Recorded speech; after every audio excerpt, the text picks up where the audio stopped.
แล่นถือบ่วงเฮาให้แน่แต่มันจุกเจือเฮาก็ได้หามมาหอดน้ำพี่น้องเพราะว่ามีแต่ขี้ต้มในหมูดึง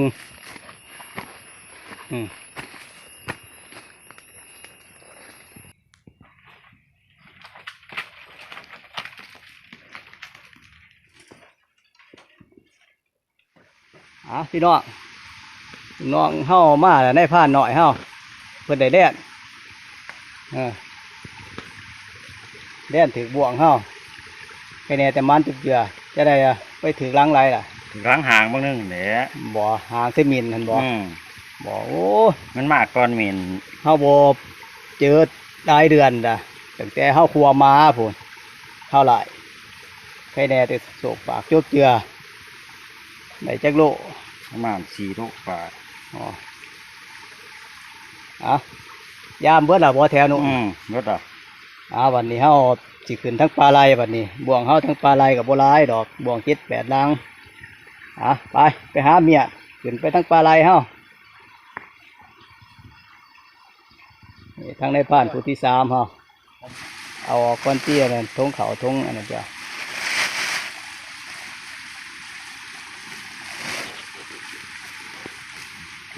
บัดหาจะห่างขึ้นบ่บ่วงตัวถึงมันบ่เกี่ยวมันบ่แปลนบ่ล่ะบ่มันบ่เกี่ยวเนาะเกี่ยวในเครื่องบัดหามีนหันมาอยู่ร้องเบ็ดเถิงเนาะมันขาเด้บ่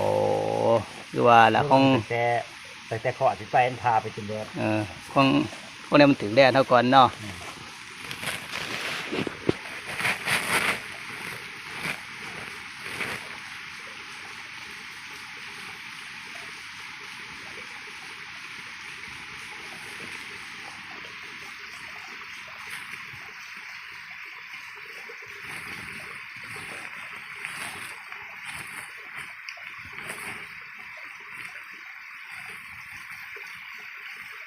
นี่ยังคือล่างวัน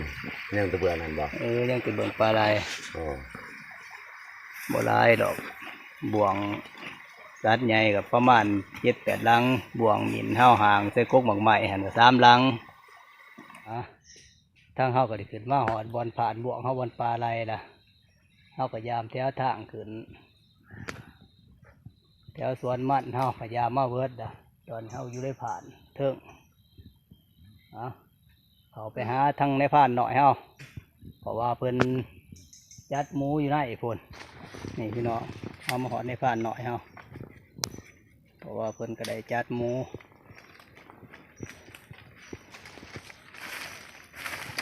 ตอนนี้เพิ่นก็สิแก่ดึกขึ้นจากบวก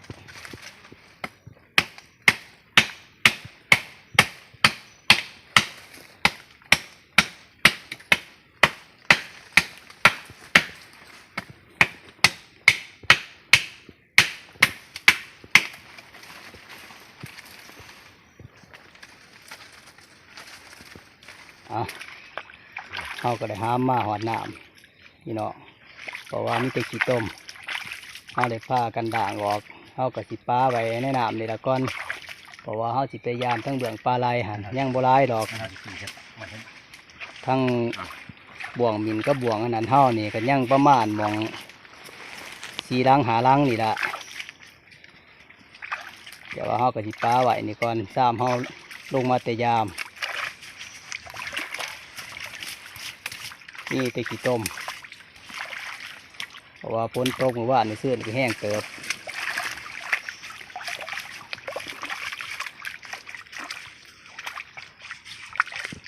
พอดีละกับ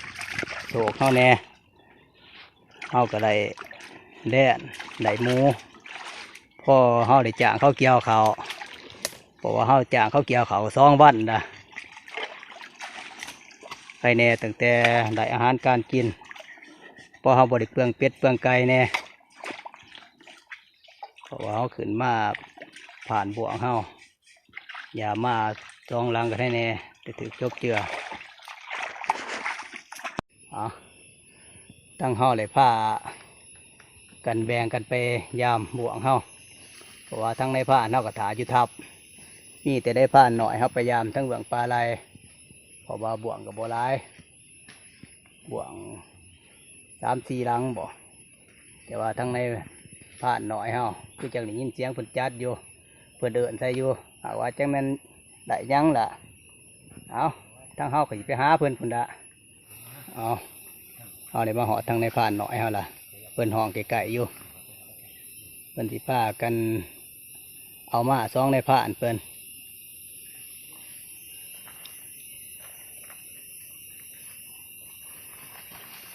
โอ้พี่น้องได้หมูดึง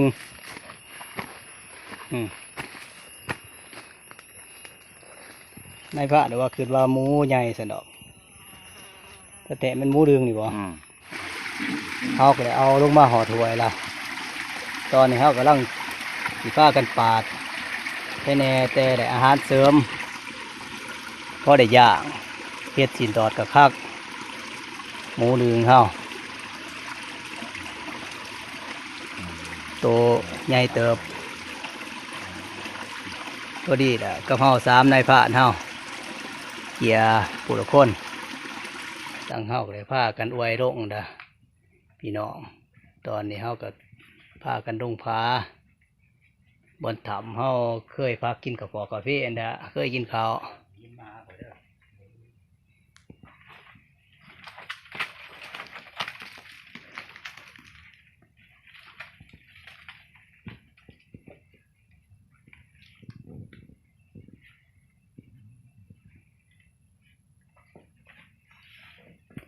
ทางลงเฮาก็ลำบาก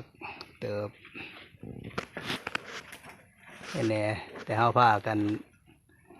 กายใหม่พอได้จับลง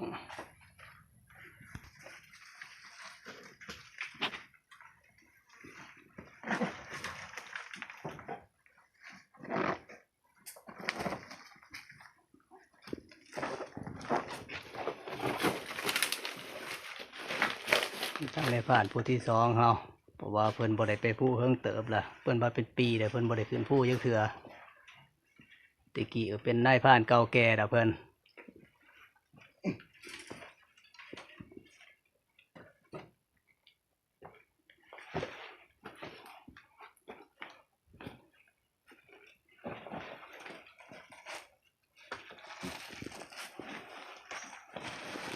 พักผ่อนก่อนจังหน่อย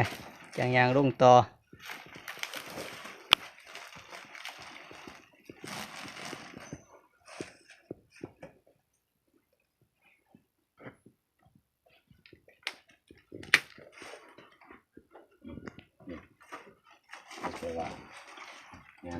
กินน้ำที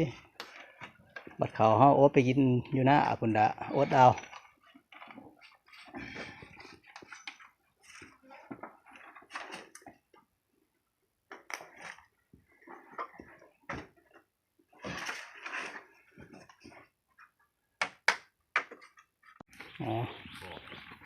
เอาก็ได้ลงมาหมอส่วนมันเฮาล่ะไก่สีบิดบนตีนผู้ล่ะพี่ๆน้องๆเฮาเพราะว่าเฮาก็จอดในหยาดมันค